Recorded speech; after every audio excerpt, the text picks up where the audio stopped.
afternoon, everyone. It's Kylie here from GF Oats Australia. Normally I would do a live, but technology is not my friend this afternoon and the live won't load up. So, welcome to another Kylie's Kitchen, and I'm excited today because now I'm taking you into the kitchen this afternoon and we're doing some cooking with a super easy recipe which I don't know why I haven't made ages ago before now.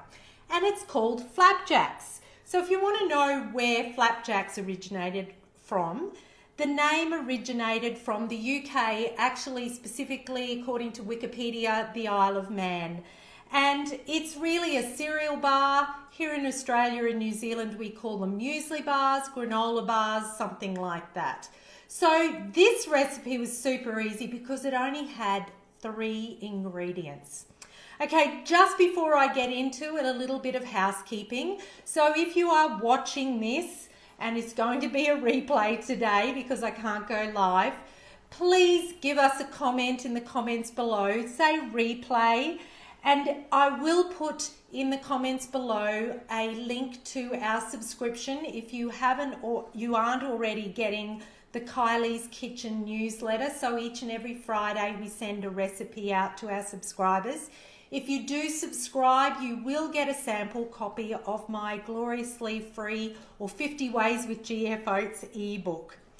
Okay, let's get into flapjacks. All right, I'm going to have this full recipe on my blog next Wednesday, but for today you'll have to get yourself a pen and paper and write down the ingredients. Really, really complicated with 3.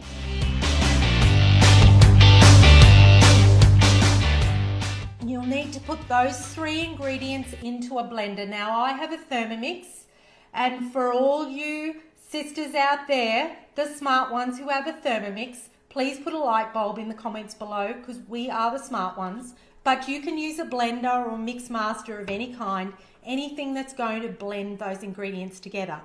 Now if you do have a Thermomix, put it up to 6 speed for about 20 to 25 seconds and it was blended beautifully. That's all. Quite a sticky mixture, as you can see there. It's got just butter and syrup and your oats. Now put your wax paper into the bottom of your tray. I'm just using a square cake mix tray because I think that it's going to fit into that really well. Now, because it was quite sticky and hard to get out of the bowl, my tip for you today is to get another piece of wax paper, put it on top and press that mixture down flat. Get it out to all the corners of the pan, okay? So that seemed to work very well for me last night. And then it's ready just to pop it into the oven for about 15 minutes on a moderate oven. Now watch it, it goes nice and golden brown on top. Touch it, and if it's hard, it's ready to whip out of the oven. Okay, once your flapjack or your slice has cooled, then you can cut it up into squares. Let me show you some I prepared yesterday. Look at these babies.